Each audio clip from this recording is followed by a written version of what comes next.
আসসালামু আলাইকুম সবাইকে, আপনাদের স্বাগতম জানাচ্ছি আমার আরও একটি নতুন ভিডিওতে। দিনটি ছিল শনিবার।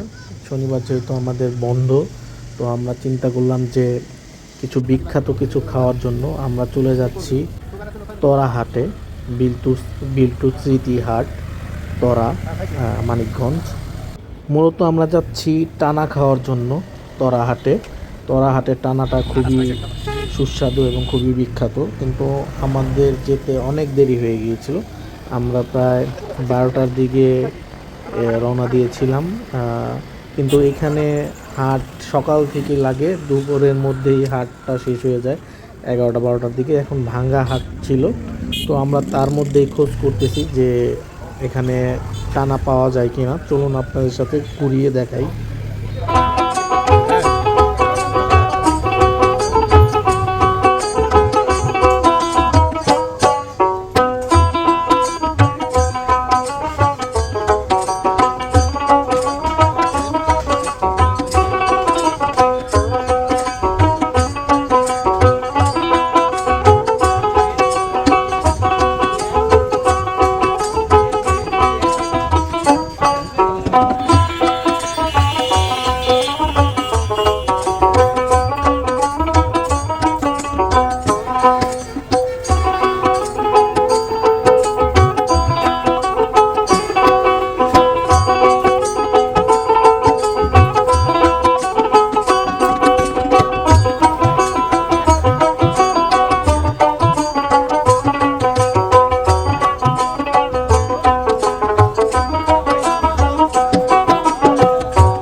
সারা হাট খুঁজে আমরা টানা না পেয়ে এখানে আব্দুল মালেক টি স্টলে আসলাম চা খেতে, কারণ এটা হচ্ছে তরা হাটের মানিকগঞ্জের মধ্যে ভাইরাল চায়ের দোকান।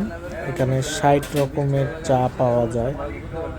এখানে আপনারা দেখতে পাচ্ছেন, এটা হচ্ছে মালাই চা থেকে শুরু করে সব রকমের চাই এখানে কাকা স্পেশালভাবে তৈরি করেন। দোকানটা ছোট হলে কি হবে, কিন্তু তার হাতের জাদু আছে বলতে হবে। চাটা অনেক সুস্বাদু। আমি সচরাচর চা খাই না, কিন্তু ওনার চা দেখলাম একটু ইউনিকভাবে উনি বানাচ্ছে, এর জন্য ওনার চাটা আমি ট্রাই করেছিলাম যে কেমন। না, দেখলাম যে ওনার চা ভালো। ক্যামেরা হলে আলটা। আমরা যেহেতু দুপুরের দিকে গিয়েছিলাম, দুপুরের দিকে একটু ভিড় কম থাকে এবং হাটটা ফাঁকা থাকে। সকালে আর বিকেলে ওনার এখানে খুবই জাঁকজমক থাকে। বিকেলে উনি বাইরে, যেহেতু ছায়া পড়ে, ওইখানে উনি চেয়ার বিছিয়ে দেন বসার জন্য, যাতে যারা দূর দূরান্ত থেকে আসে তাদের জন্য, এবং উনি ওইখানে চাগুলো পৌঁছে দিয়ে আসেন।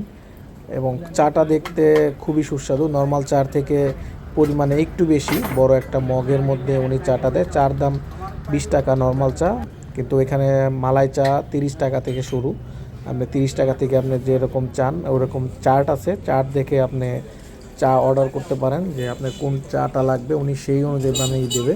এই হচ্ছে দোকান। এখানে নিমকি, চানাচুর, পেঁয়াজি সবই ছিল, কিন্তু টানাটা ছিল না। টানা শেষ হয়ে গিয়েছে, কারণ আমরা দেরি করে গিয়েছি। এর জন্য, যেটার জন্য আমরা গিয়েছিলাম সেটাই আমরা পেলাম না। তো আমার ভিডিও কেমন লাগলো জানাবেন। তরা হাটটা যেহেতু এখন ভাঙা ছিল, এর জন্য ওইরকম মানুষজনও ছিল না, কারণ দুপুরের দিকে হাটটা মূলত সকালের দিকে বসে। দেখতে পাচ্ছেন গোটা হলুদের যে আড়ত, এইখানে দোকানটা, সেইখানে এখানে চালের আড়ত আছে। এখানে যে যারা কাজ করে তারা মাথায় করে চালের বস্তা নিয়ে যাচ্ছে দোকানে। এই পাঁচটা পুরা তরা হাটটা অনেক বড়। এটা হচ্ছে বাংলার সোনালী আঁশ খ্যাত পাট। পাট শুকানোর পরে এটা বাজারজাতকরণ করছে, বিক্রির জন্য পরিবহনে ওঠানো হচ্ছে। হাটে, যেহেতু হাটে সব ধরনের জিনিসই পাওয়া যায়, চাল, ডাল, ধান, গম, সরিষা থেকে শুরু করে সব কিছুই এই হাটে পাওয়া যায়। যেহেতু আমরা দেরি করে গিয়েছিলাম, এর জন্য আমরা ওইভাবে আপনাদের দেখাতে পারিনি। ইনশাল্লাহ সামনে আপনাদের সাথে সব কিছুই শেয়ার করব। আশা করছি আমার ভিডিও আপনাদের ভালো লাগছে। বেশি বেশি লাইক কমেন্ট করে আমার পাশে থাকবেন, আমাদের উৎসাহিত করবেন এরকম আরও ভিডিও করার জন্য। ধন্যবাদ সবাইকে। আসসালামু আলাইকুম।